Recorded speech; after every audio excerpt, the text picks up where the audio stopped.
एक छोटे से गांव में जहां रात का समय अजीब चीजों से भरा होता था, एक नए परिवार ने अपना घर बनाया था। इस गांव का नाम था कुंडलपुर। गांव वाले कहते थे यहाँ इस गांव में रात के समय पर बहुत ही अजीब आवाजें सुनाई देती हैं और कुछ लोगों का कहना था कि यहाँ रात में भूत प्रेत भी घूमते हैं। नए घर में एक युवा किसान रहने आया था जिसका नाम था अर्जुन। उसने ये सुना था कि गांव में कुछ अजीब चीजें होती हैं, लेकिन उसने कभी उसे गंभीरता से नहीं लिया। उसका ये विश्वास था कि ये सब लोग बहुत ही भ्रमित हैं। एक रात जब चांदनी रात में सारा गांव नींद में सो रहा था, तब अर्जुन ने एक अजीब सी आवाज सुनी। वो चौंक गया और बेड से उठकर देखने के लिए बाहर निकला। घर के बाहर अंधेरे में वो एक पुरानी हवेली की ओर बढ़ चला। हवेली का माहौल भी बहुत ही अजीब था। वहाँ कुछ विचित्र और पुरानी चीजें रखी हुई थी और उसने चारों ओर एक अजीब सी चप्पल बज रही थी। अर्जुन ने वहां जाकर चप्पल की ओर बढ़ते हुए देखा कि चप्पल अपने आप में ही हिल रही थी, किसी नदी की लहरों की तरह। अर्जुन की दिल में एक अजीब सी ताकत महसूस हो रही थी, लेकिन उसने अपनी हिम्मत नहीं हारी। वो चप्पल की ओर बढ़ते हुए देखता रहा और एक कमरे की तरफ जा पहुंचा जहां से वो आवाज आ रही थी। कमरे के दरवाजे को धीरे से खोलते ही उसे एक पुरानी पुस्तक नजर आई। पुस्तक में एक चिट्ठी भी रखी हुई थी। अर्जुन ने पुस्तक और चिट्ठी को उठाया और पढ़ने लगा, जिस पर लिखा था, प्रिय यात्री, ये हवेली एक समय के लिए एक विदेशी शैली के सुरक्षित रूप में इस्तेमाल होती थी, परंतु एक रात एक बड़ी आत्मा के साथ घटित घटना ने इसे भूतिया बना दिया। इस पुस्तक को पढ़कर आपको इस आत्मा की कहानी समझ में आएगी। ध्यान से पढ़ें और सावधान रहें।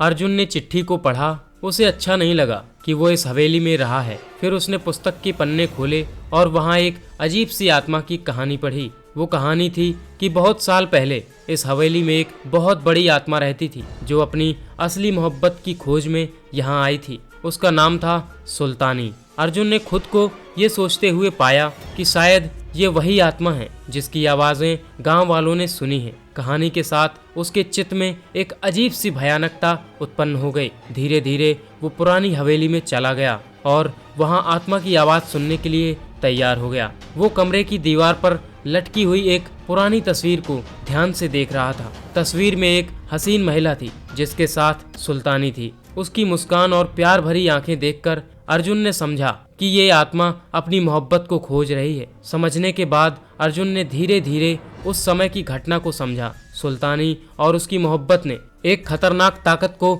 उत्पन्न किया था जिससे हवेलियां भूतिया हो गई थी। अर्जुन ने महसूस किया वो अब इस समस्या का हल निकाल सकता है। तब अर्जुन ने उस आत्मा सुल्तानी के साथ बातचीत करने का निर्णय किया और उसने आत्मा को अपनी मोहब्बत के साथ शांति प्राप्त करने का वादा किया। आत्मा सुल्तानी ने आत्मा की भयंकर शक्तियों का सामना किया और वहां बंद होने वाले दरवाजे को खोलकर वो दोनों मिले। उस दिन से गांव वालों ने रात में अजीब आवाजें सुनना बंद कर दिया और हवेली फिर से सुरक्षित बन गई। गांव में सुल्तानी और अर्जुन के साथ बड़ी खुशी बढ़ी और लोग उनकी शौर्य कथा को अपनी आदत समझ लिए। अर्जुन ने समझाया कि किसी समस्या का समाधान समर्थन और उम्मीद के साथ ही संभव है। आज की कहानी यहीं पर समाप्त होती है। हम मिलते हैं किसी और ही ऐसी भयानक कहानी के साथ कल रात को 10 बजे।